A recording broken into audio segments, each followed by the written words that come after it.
स्वागत है आपका शिवम की गणित में। अगर आप यूपी पुलिस की तैयारी कर रहे हैं तो आपके लिए हिस्ट्री की क्लास लेके आए जिसका ये पार्ट नंबर 3 है। अगर आपने इससे पहले का पार्ट नहीं देखा है तो चैनल पर प्लेलिस्ट बनी है, आप लोग जाकर देख सकते हैं। तो आइए वीडियो शुरू करते हैं। निम्न में से किस जनजाति का संबंध सही सुमेलित है? इनमें से कौन सी जनजाति है जिसका संबंध सही से सुमेलित है? तो इनमें से कौन सी जनजाति है जिसका संबंध सही से सुमेलित है? तो वो है बुक्सा बिजनौर। कौन सा है ये? तो ये बुक्सा बिजनौर है। चलिए अगला क्वेश्चन देखते हैं। कुशीनगर किसकी राजधानी थी? तो जो कुशीनगर है वो किसकी राजधानी थी? तो कुशीनगर जो थी वो राजधानी थी मल्लों की। किसकी राजधानी थी कुशीनगर? तो कुशीनगर ये मल्लों की राजधानी थी। चलिए अगला क्वेश्चन देखते हैं। महात्मा बुद्ध को महापरिनिर्वाण किस स्थान पर हुआ था? तो महात्मा बुद्ध को महापरिनिर्वाण किस स्थान पर प्राप्त हुआ था? तो ये किस स्थान पर उन्हें प्राप्त हुआ था? तो ये प्राप्त हुआ था कुशीनारा में। कहाँ पर प्राप्त हुआ था? तो उन्हें ये कुशीनारा में प्राप्त हुआ था। चलिए अगला क्वेश्चन देखते हैं। उत्तर प्रदेश में सर्वाधिक जनजाति कौन सी निवास करती है? तो उत्तर प्रदेश में कौन सी जनजाति है जो सर्वाधिक निवास करती है? तो वो निवास करती है थारू जनजाति। कौन सी जनजाति निवास करती है? तो वो थारू जनजाति है जो उत्तर प्रदेश में सर्वाधिक निवास करती है। चलिए अगला क्वेश्चन देखते हैं। राज्य में कर्मा नृत्य किस जनजाति द्वारा किया जाता है? तो राज्य में कर्मा नृत्य किस जनजाति द्वारा किया जाता है? तो ये किस जनजाति द्वारा कर्मा नृत्य किया जाता है? तो ये किया जाता है खरवार जनजाति द्वारा। किसके द्वारा किया जाता है? ये खरवार जनजाति द्वारा किया जाता है।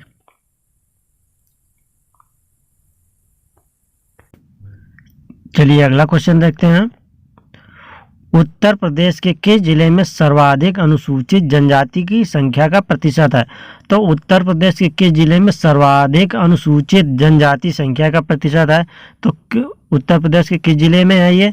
तो ये हो जाएगा कौन से जिले में? तो ये हो जाएगा लखीमपुर खीरी में। कौन से जिले में? ये लखीमपुर खीरी में है जो सर्वाधिक अनुसूचित जनजाति संख्या का प्रतिशत है। चलिए अगला क्वेश्चन देखते हैं।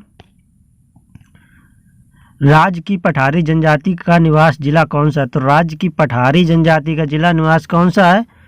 तो राज्य की पठारी जनजाति का जिला निवास हो जाएगा सोनभद्र। कौन सा हो जाएगा? ये सोनभद्र हो जाएगा। चलिए अगला क्वेश्चन देखते हैं। राणा कठरिया व डिगोरा नामक जनजाति राज्य की किस जनजाति की उपजातियां हैं? तो राणा कठरिया व डिगोरा नामक जनजातियां राज्य की किस जनजाति की उपजातियां हैं? तो राणा कठरिया और डिगोरा क्या हैं? ये एक प्रकार की उपजातियां हैं। तो किस राज्य की हैं? ये कौन सी जनजाति की हैं? तो ये हो जाएगी थारू जनजाति। कौन सी जनजाति हो जाएगी? ये थारू जनजाति हो जाएगी। चलिए अगला क्वेश्चन देखते हैं। उत्तर प्रदेश की किस जनजाति का वर्ण विभाजन हिंदुओं जैसा है? तो उत्तर प्रदेश की कौन सी जनजाति जिसका वर्ण विभाजन हिंदुओं के जैसा है? तो वो कौन सी जनजाति है?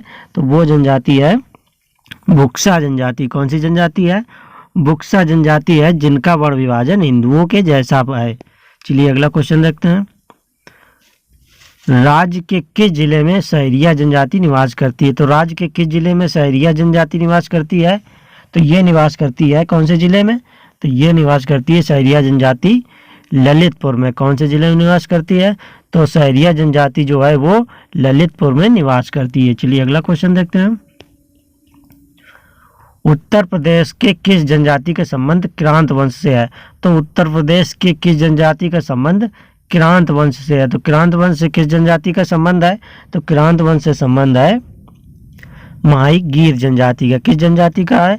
तो किरांत वंश से जो संबंध है वो माहीगीर जनजाति का है। चलिए अगला क्वेश्चन देखते हैं। निम्न में से किस जनजाति की राज्य में सबसे कम जनसंख्या है? तो कौन सी जनजाति है जिसकी राज्य में सबसे कम जनसंख्या है? तो कौन सी जनजाति है? तो वो जनजाति है कौन सी? तो वो है बनरावत। कौन सी जनजाति है? वो बनरावत जनजाति है जिसके राज्य में सबसे कम जनसंख्या है। चलिए अगला क्वेश्चन देखते हैं। हाल ही में उत्तर प्रदेश पुलिस के महानिदेशक के रूप में किसे चुना गया है?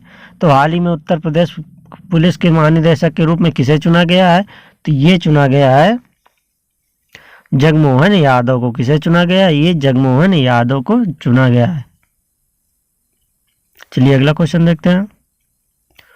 उत्तर प्रदेश में थारू जनजाति मुख्य रूप से किस क्षेत्र में निवास करती है? तो उत्तर प्रदेश में थारू जनजाति मुख्य रूप से किस क्षेत्र में निवास करती है? तो ये निवास करती है, थारू जनजाति है जो तराई क्षेत्र में निवास करती है। किस क्षेत्र में? तो उत्तर प्रदेश में थारू जनजाति जो है वो तराई क्षेत्र में निवास करती है। चलिए अगला क्वेश्चन देखते हैं।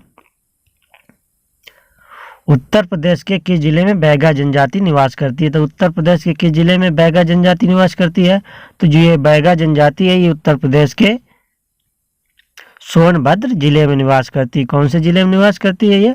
तो बैगा जनजाति है जो उत्तर प्रदेश के सोनभद्र जिले में निवास करती है। चलिए अगला क्वेश्चन देखते हैं। राज्य के किस जिले में थारू जनजाति के लड़के लड़कियों को शिक्षा प्रदान करने के लिए महाविद्यालय खोला गया है? तो राज्य के किस जिले में थारू जनजाति के लड़के तथा लड़कियों को शिक्षा प्रदान करने के लिए महाविद्यालय खोला गया? तो वो किस जिले में खोला गया है?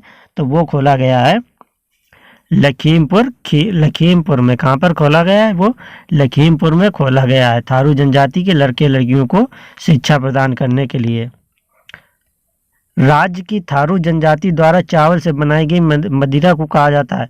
तो राज्य की थारू जनजाति जो चावल से मदिरा बनाती है तो उस मदिरा को क्या कहते हैं? तो उस मदिरा को कहते हैं जाड़ कहते हैं। क्या कहते हैं उस मदिरा को? तो उस मदिरा को जाड़ कहते हैं। चलिए अगला क्वेश्चन देखते हैं। उत्तर प्रदेश में चेरो जनजाति किन जिलों में निवास करती है? तो उत्तर प्रदेश में चेरो जनजाति कौन से जिले में निवास करती है? तो उत्तर प्रदेश में चेरो जनजाति ये निवास करती है सोनभद्र व वाराणसी में। कहाँ पर निवास करती है ये? तो ये सोनभद्र और वाराणसी में निवास करती है। तो उत्तर प्रदेश में चेरो जनजाति सोनभद्र व वाराणसी में निवास करती है। चलिए अगला क्वेश्चन देखते हैं। किस राज्य की राजधानी छत्रपुर थी और राज्य का विस्तार बरेली, बदायूं, फर्रुखाबाद है? तो किस राज्य की राजधानी छत्रपुर थी और राज्य का विस्तार बरेली, बदायूं, फर्रुखाबाद है? तो किस राज्य की राजधानी थी? तो वो थी पांचाल महाजनपद की। किसकी थी वो? तो पांचाल महाजनपद की थी। चलिए अगला क्वेश्चन देखते हैं। चंद्रपुरा ताप विद्युत गृह किस जिले में स्थित है? तो चंद्रपुरा ताप विद्युत गृह किस जिले में स्थित है? तो चंद्रपुरा ताप विद्युत गृह ये स्थित है बोकारो में। कहाँ पर स्थित है ये चंद्रपुरा ताप विद्युत गृह? तो ये स्थित है बोकारो में स्थित है। चलिए अगला क्वेश्चन देखते हैं। उत्तर प्रदेश में मेजा ताप विद्युत परियोजना किस जिले में है? तो उत्तर प्रदेश में मेजा ताप विद्युत परियोजना किस जिले में है? तो ये जो है किस जिले में है? तो ये है इलाहाबाद में। कहाँ पर है ये? इलाहाबाद में है। तो उत्तर प्रदेश में मेजा ताप विद्युत परियोजना इलाहाबाद जिले में है। चलिए अगला क्वेश्चन देखते हैं। उत्तर प्रदेश में बिरला समूह द्वारा किस स्थान पर ताप विद्युत केंद्र की शुरुआत की गई है? तो उत्तर प्रदेश में बिरला समूह द्वारा किस स्थान पर ताप विद्युत केंद्र की शुरुआत की गई है? तो ये किस स्थान पर की गई है? तो ये की गई है रोजा में। कहाँ पर की गई है? ये रोजा में की गई है उत्तर प्रदेश में बिरला समूह द्वारा ताप विद्युत केंद्र की शुरुआत। चलिए अगला क्वेश्चन देखते हैं। निम्न में से किस स्थान से अशोक स्तंभ पर हरिसेन द्वारा रचित समुद्रगुप्त का प्रसिद्ध लेख प्राप्त हुआ है? तो निम्न में से किस स्थान से अशोक पर हरिसेन द्वारा रचित समुद्रगुप्त का प्रसिद्ध लेख प्राप्त हुआ है? तो कहाँ पर प्राप्त हुआ है? तो वो प्राप्त हुआ है प्रयाग में। कहाँ पर प्राप्त हुआ है? वो प्रयाग में प्राप्त हुआ है। चलिए अगला क्वेश्चन देखते हैं।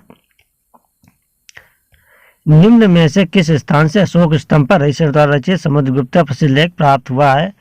तो ये लगता है रिपीट हो गया क्वेश्चन। चलिए इसका आंसर देखते हैं, ये प्रयागराज हो जाएगा। चलिए अगला क्वेश्चन देखते हैं। इनमें से किस स्थान पर चंद्रशेखर आजाद विश्वविद्यालय स्थित है? तो इनमें से किस स्थान पर चंद्रशेखर आजाद विश्वविद्यालय स्थित है? तो कहाँ पर स्थित है? तो वो स्थित है अलीगढ़ में। कहाँ पर स्थित है? वो अलीगढ़ में स्थित है। तो चंद्रशेखर आजाद विश्वविद्यालय कहाँ पर स्थित है? वो अलीगढ़ में स्थित है। तो आप लोगों को आज की वीडियो कैसी लगी? अगर वीडियो अच्छी लगी तो वीडियो को लाइक करें और ऐसी वीडियो देखने के लिए चैनल को सब्सक्राइब करें।